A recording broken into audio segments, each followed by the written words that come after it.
Hello and good morning everyone. आप सभी लोगों का स्वागत है आपके अपने यूट्यूब चैनल स्टडी ग्लॉस पर। मैं हूं डॉक्टर मोनिका और आज हम 15 जुलाई से रिलेटेड जितने भी इम्पोर्टेंट क्वेश्चन बन सकते हैं उन पर डिस्कशन करने वाले हैं।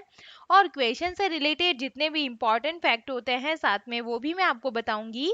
ये हमारा टेलीग्राम चैनल है, यहाँ पर आपको क्विज अवेलेबल हो जाएगी और इस लेक्चर की पीडीएफ भी आपको यहाँ मिल जाएगी। ये आपके लिए आज का मोटिवेशनल कोट है।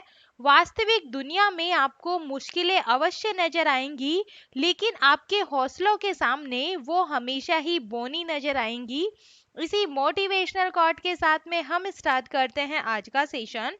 फर्स्ट क्वेश्चन है, who has become the new chairman and managing director of Mini Ratna Company Railtel Corporation of India Limited। Mini Ratna company RailTel corporation of India limited के नए अध्यक्ष और प्रबंध निदेशक कौन बन गए हैं? तो इसका करेक्ट आंसर होगा संजय कुमार बन गए हैं। 20 का करेक्ट आंसर है। डिटेल से बात करें तो जो सार्वजनिक उद्यम के चयन बोर्ड ने RailTel corporation of India limited के अध्यक्ष और प्रबंध निदेशक के पद के लिए संजय कुमार का चयन किया है और प्रेजेंट के अंदर वह रेलटेल में निदेशक और रखरखाव अतिरिक्त प्रभाव के रूप में ये कार्यरत है। रेलटेल की हम बात करें, RailTel corporation of India limited is honoured by the Indian ministry of railways और इसकी स्थापना हुई थी सितंबर 2000 के अंदर। इसका हेडक्वार्टर गुरुग्राम हरियाणा के अंदर है। चलिए टॉप 5 नेशनल अपॉइंटमेंट्स को हम रिवाइज करें। New chairman and managing director of Hindustan petroleum corporation limited जो HPCL है, इसके नए चेयरमैन बन गए हैं पुष्प Kumar Joshi. New chairman of CBSE central board of secondary education के नए चेयरमैन हैं निधि छिब्बर और त्रिपुरा के नए चीफ मिनिस्टर बन गए हैं Manik Saha. New MD and CEO of airline Air India, तो ये कौन बने हैं? कैंपबेल विल्सन बने हैं। New principal scientific adviser of India, तो ये बने हैं Ajay Kumar Sood. Second number question है, the drug controller general of India has approved India's first indigenous vaccine against cervical cancer named QHPV. Which institute has developed this vaccine? Bharat के औषधि महानियंत्रक ने cervical cancer के खिलाफ QHPV नामक भारत की जो पहली स्वदेशी वैक्सीन को मंजूरी दी है, इस वैक्सीन को किस संस्थान ने विकसित किया है? तो इसका करेक्ट आंसर होगा सीरम इंस्टीट्यूट ऑफ इंडिया ने इसे डेवलप किया है। 20 का करेक्ट आंसर है। सर्वाइकल कैंसर के खिलाफ भारत के पहले कॉन्ट्रीवैलेंट ह्यूमन पेपिलोमा वायरस वैक्सीन को मार्केट ऑथराइजेशन के लिए drug controller general of India की मंजूरी मिल गई है और इस वैक्सीन का निर्माण सीरम इंस्टीट्यूट ऑफ इंडिया के द्वारा किया जाएगा। इस वैक्सीन की मदद से अब सर्वाइकल कैंसर का इलाज होगा और सस्ता और आसान हो जाएगा। चलिए टॉप 5 इंडियाज फर्स्ट को हम रिवाइज करें। Who has become India's first 100% plastic waste neutral company, तो ये कौन सी बन गई है? डाबर इंडिया लिमिटेड बन गई है। Which has become the first state in India to start carbon neutral farming method, तो ये बना है Kerala. India's first household hydrogen fuelled electrical vessel will be built by which company, तो ये बनाने जा रही है Cochin shipyard limited. India's first organic waste powered electrical vehicle charging station is open where, तो ये बना है ये मुंबई महाराष्ट्र के अंदर बना है। Where has been inaugurated the first rooftop portable solar system in India to develop cities under renewable energy, तो ये है Gandhinagar Gujarat. Third number question है, which has become the first state in India to implement the central government's new national education policy 2020 at the primary level। केंद्र सरकार की नई राष्ट्रीय शिक्षा नीति 2020 को प्राथमिक स्तर पर लागू करने वाला भारत का जो पहला राज्य है ये कौन सा बन गया है? तो इसका करेक्ट आंसर है ये उत्तराखंड बन गया है। बी इसका करेक्ट आंसर होगा। उत्तराखंड राज्य के मुख्यमंत्री पुष्कर सिंह धामी ने राष्ट्रीय शिक्षा नीति 2020 को 2030 तक पूरी तरह लागू करने का लक्ष्य रखा है और नई राष्ट्रीय शिक्षा नीति भारतीय सनातन ज्ञान और विचार की समृद्ध परंपरा के आलोक में तैयार की गई है, जो हर व्यक्ति में निहित रचनात्मक क्षमताओं के विकास पर विशेष जोर देती है।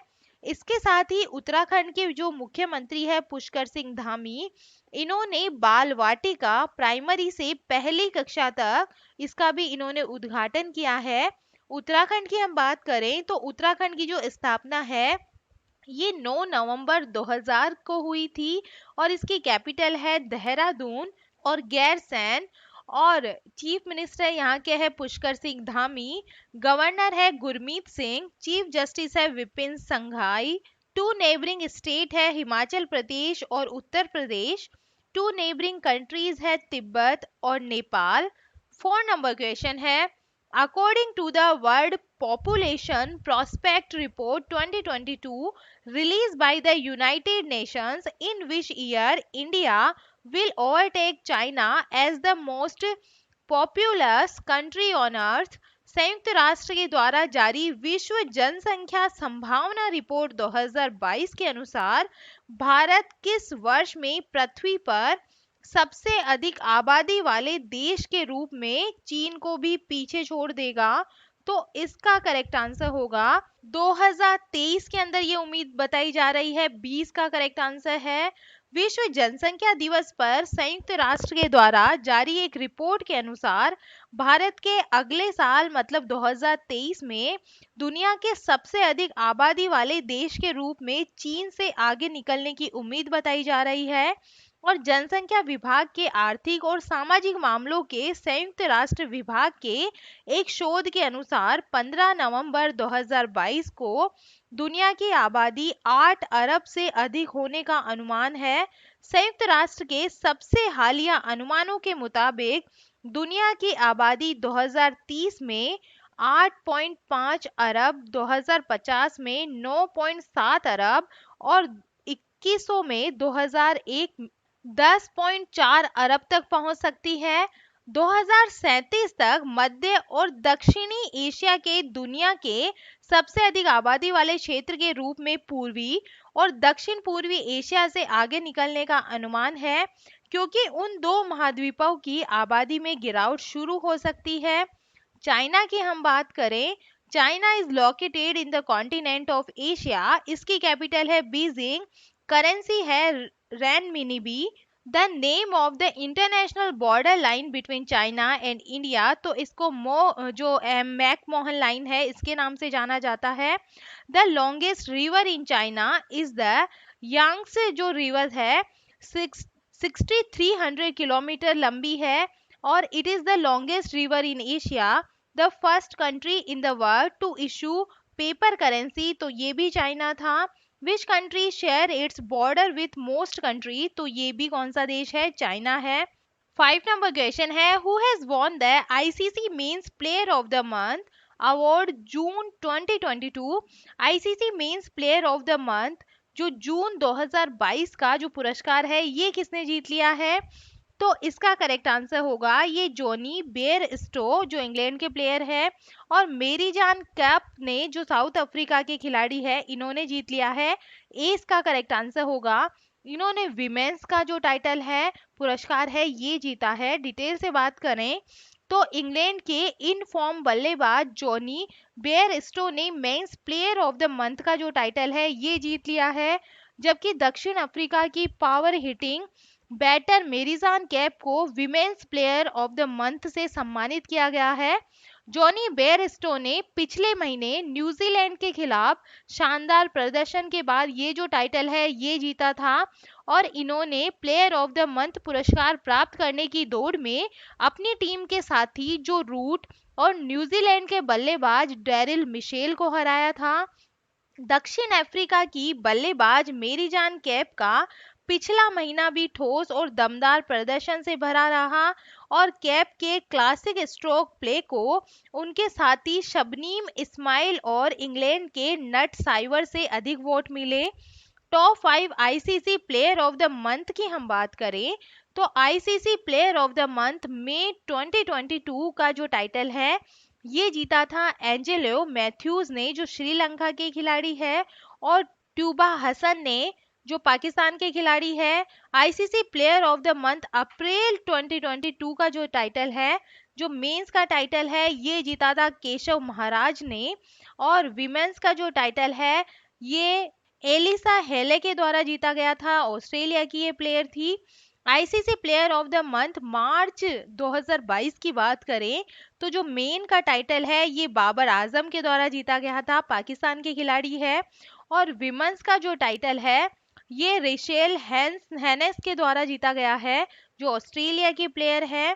ICC players of the month फरवरी की हम बात करें तो मेंस का जो टाइटल है ये श्रेयस अय्यर के द्वारा जीता गया है। विमेंस का टाइटल अमेलिया केर के द्वारा जीता गया है, जो न्यूजीलैंड की प्लेयर है। ICC player of the month जनवरी 2022 की बात करें तो जो मेंस का टाइटल है ये जीता है कीगन पीटरसन ने, साउथ अफ्रीका के प्लेयर है। एंड विमेंस का जो टाइटल है ये हीथर नाइट के द्वारा जीता गया है, ये इंग्लैंड की प्लेयर है। 6 नंबर क्वेश्चन है, which airport is being developed by airports authority of India as India's first carbon neutral airport. भारतीय विमानपत्तन प्राधिकरण के द्वारा किस हवाई अड्डे को भारत के पहले कार्बन न्यूट्रल वाले हवाई अड्डे के रूप में विकसित किया गया है? तो इसका करेक्ट आंसर होगा जो कुशोक बाकुला रिपोचे एयरपोर्ट है लेह लद्दाख का, इसको बनाया गया है। इसका करेक्ट आंसर है। डिटेल से बात करें तो भारतीय विमानपत्तन प्राधिकरण के द्वारा लेह हवाई अड्डे को कार्बन न्यूट्रल हवाई अड्डे के रूप में बनाया जा रहा है, जो भारत में पहला है। सोलर पीवी प्लांट के साथ हाइब्रिडाइजेशन में जियोथर्मल सिस्टम नए एयरपोर्ट टर्मिनल बिल्डिंग में हीटिंग और कूलिंग उद्देश्यों के लिए प्रदान किया जाएगा। ये प्रणाली हवा और जमीन के बीच गर्मी का आदान प्रदान करके काम करती है, क्योंकि इसके ताप पंपों का उपयोग अंतरिक्ष को गर्म करने और ठंडा करने के साथ साथ पानी को गर्म करने के लिए भी किया जाता है। इस प्रक्रिया की मुख्य विशेषता यह है कि प्राकृतिक रूप से विद्यमान ऊष्मा का सांद्रण और उपयोग किया जाता है। Leh airport terminal building project में जियोथर्मल सिस्टम को अपनाने से प्रति वर्ष 900 टन कार्बन उत्सर्जन कम होने का अनुमान बताया जा रहा है। एयरपोर्ट अथॉरिटी ऑफ इंडिया की बात करें तो इसका हेडक्वार्टर न्यू दिल्ली के अंदर है और इसकी जो स्थापना है ये 1 अप्रैल 1995 के अंदर हुई थी। इसके जो चेयरमैन है ये है संजीव कुमार।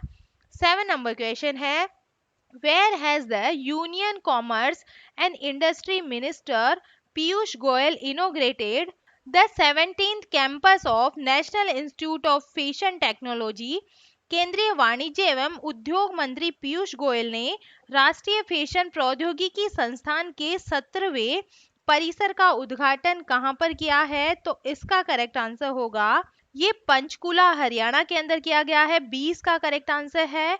पंचकुला में राष्ट्रीय फैशन प्रौद्योगिकी संस्थान निफ्ट का 17वां परिसर आधिकारिक तौर पर हरियाणा के मुख्यमंत्री मनोहर लाल खट्टर और केंद्रीय मंत्री पीयूष गोयल के द्वारा उद्घाटन किया गया है, जिन्होंने इसे राज्य में कपड़ा क्षेत्र के विकास का आधार कहा है।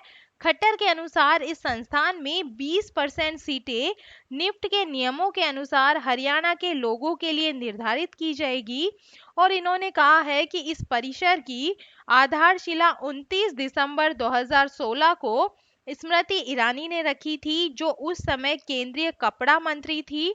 नया निफ्ट परिसर e commerce, social media marketing और टेक्सटाइल के लिए डिजिटल डिजाइनिंग के लिए फोटोग्राफी में 3 ऑनलाइन हाइब्रिड पाठ्यक्रम शुरू करेगा।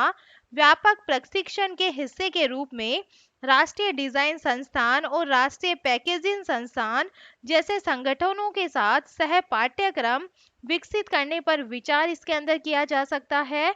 8 नंबर क्वेश्चन है, who has become the new MD and CEO of portfolio company eureka Forbes. Portfolio company eureka Forbes के नए एमडी और सीईओ कौन बन गए हैं? तो इसका करेक्ट आंसर है प्रतीक पोटा बन गए हैं। सी इसका करेक्ट आंसर है। डिटेल से बात करें तो प्रतीक पोटा को पीई फर्म एडवेंट इंटरनेशनल ने अपनी पोर्टफोलियो कंपनी में से एक यूरेका फोर्ब्स को चलाने के लिए नियुक्त किया था और प्रतीक यूरेका फोर्ब्स में प्रबंध निदेशक और सीईओ के रूप में ये शामिल होंगे। प्रतीक कंपनी को विकसित करने और अत्याधुनिक वस्तुओं का उत्पादन जारी रखने में प्रबंधन समूह का मार्गदर्शन करेंगे और 16 अगस्त से यूरेका फोर्ब्स में ये काम शुरू होगा। यूरेका फोर्ब्स जो पहले शापूर जी पालोनजी समूह की सदस्य थी और वर्तमान में एडवेंट इंटरनेशनल की एक पोर्टफोलियो कंपनी है और सफाई, वायु शोधन, वैक्यूमिंग और घरेलू सुरक्षा के लिए उत्पाद ये पेश करती है। टॉप 5 एमडी एंड सीईओ को हम रिवाइज करें। New MD and CEO of Honda cars limited तो ये बन गए हैं ताकुया तुशुमुरा बन गए हैं। New MD and CEO of Colgate Palmolive limited तो ये बनी है Prabha Narasimhan. MD of technology company Infosys तो इसके सीईओ बने हैं Salil Parekh. MD and CEO of industrial development bank of India तो ये है Rakesh Sharma. New MD and CEO of LIC mutual fund तो ये बन गए हैं टीएस रामाकृष्णन। 9 नंबर क्वेश्चन है who has launched the new logo of Prasar Bharati. किसने प्रसार भारती का नया लोगो लॉन्च किया है? तो इसका करेक्ट आंसर होगा अपूर्व चंद्रा ने जो नया लोगो है ये जारी किया है। 20 का करेक्ट आंसर है।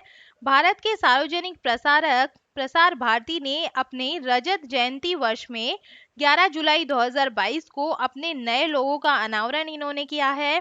नए लोगो को सूचना एवं प्रसारण सचिव श्री अपूर्व चंद्रा ने जारी किया है और इस अवसर पर प्रसार भारती के मुख्य कार्यकारी अधिकारी श्री मयंक कुमार अग्रवाल, प्रसार भारती के सदस्य श्री डीपीएस नेगी और सूचना एवं प्रसारण मंत्रालय और प्रसार भारती के वरिष्ठ अधिकारी इसके अंदर उपस्थित थे।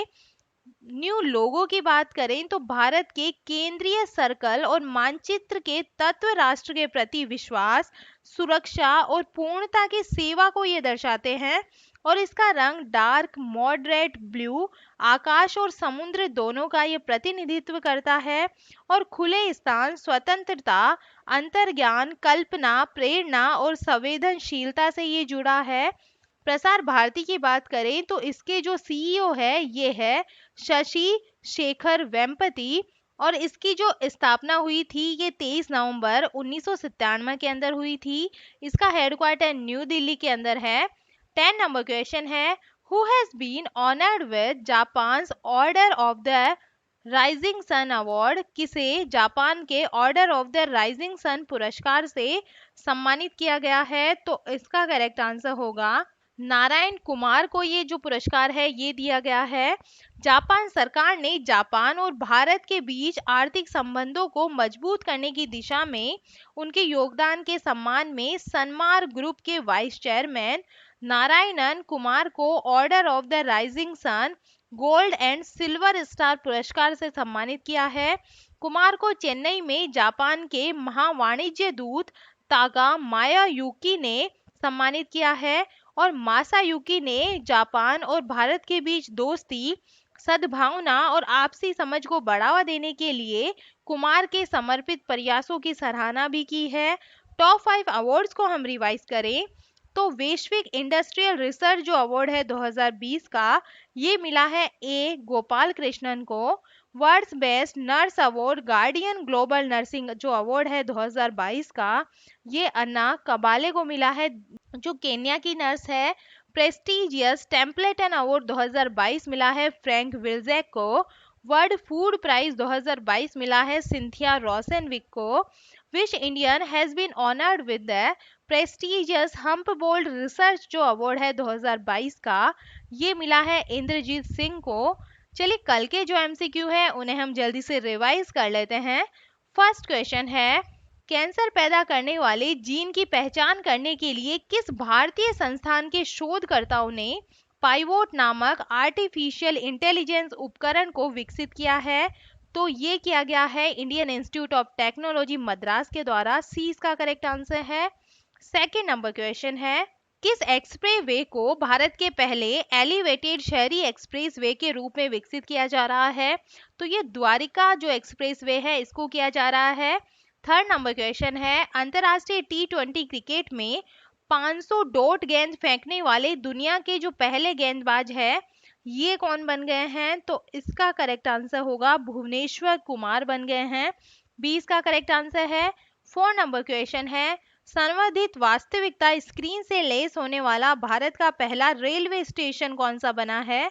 तो ये बन गया है छत्रपति शिवाजी महाराज जो टर्मिनस है मुंबई के अंदर, ये बन गया है। 5 नंबर क्वेश्चन है, रक्षा मंत्री राजनाथ सिंह ने भारत की पहली आर्टिफिशियल इंटेलिजेंस इन डिफेंस संगोष्ठी और प्रदर्शनी का शुभारंभ कहां पर किया है? तो इसका करेक्ट आंसर होगा न्यू दिल्ली के अंदर ये किया गया है। 20 का करेक्ट आंसर है। 6 नंबर क्वेश्चन है, भारत इंटरपोल के बाल यौन शोषण डेटाबेस में शामिल होने वाला कौन सा देश ये बन गया है? तो इसका करेक्ट आंसर होगा जो 68वां देश ये बन गया है।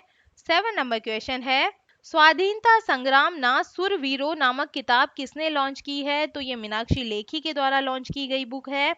8 नंबर क्वेश्चन है, भारत के अर्जुन बबूता ने ISSF विश्व कप में कौन सा पदक जीता है? तो इन्होंने गोल्ड मेडल जीता है। 9 नंबर क्वेश्चन है, भारत ने कहाँ सबसे लंबा डबल डेकर फ्लाईओवर बनाने का रिकॉर्ड बनाया है? तो इसका करेक्ट आंसर होगा नागपुर के अंदर ये रिकॉर्ड बना है। सी इसका करेक्ट आंसर है। 10 नंबर क्वेश्चन है, गिजोन शतरंज मास्टर किसने जीता है? तो ये डी गुगेश के द्वारा जीता गया है। सी इसका करेक्ट आंसर है। और ये था आप लोगों का कल का study gloss question. Miss India world 2022 का जो टाइटल है ये किसने जीत लिया है? तो इसका करेक्ट आंसर है सिनी सदानंद शेट्टी के द्वारा ये जीता गया है। कर्नाटका की ये रहने वाली है। 20 का करेक्ट आंसर होगा। और ये है आप लोगों के लिए आज का स्टडी ग्लॉस क्वेश्चन। तीर्थ यात्रियों को वित्तीय सहायता प्रदान करने के लिए काशी यात्रा योजना को किस राज्य सरकार ने शुरू किया है? तो इसका आंसर आप मुझे कमेंट सेक्शन में दीजिएगा। और ये हमारा टेलीग्राम चैनल है, यहाँ पर आपको सारे क्वेश्चन क्विज के फॉर्मेट में अवेलेबल हो जाएंगे। यहाँ जाकर आप ज़्यादा से ज़्यादा उनकी प्रैक्टिस कर सकते हैं। आई होप आपको सेशन पसंद आ रहा होगा। पसंद आ रहा है तो इसे लाइक कीजिए, अपने दोस्तों के साथ में शेयर कीजिएगा। तो चलिए मिलते हैं हम एक नए सेशन के साथ में। Thank you.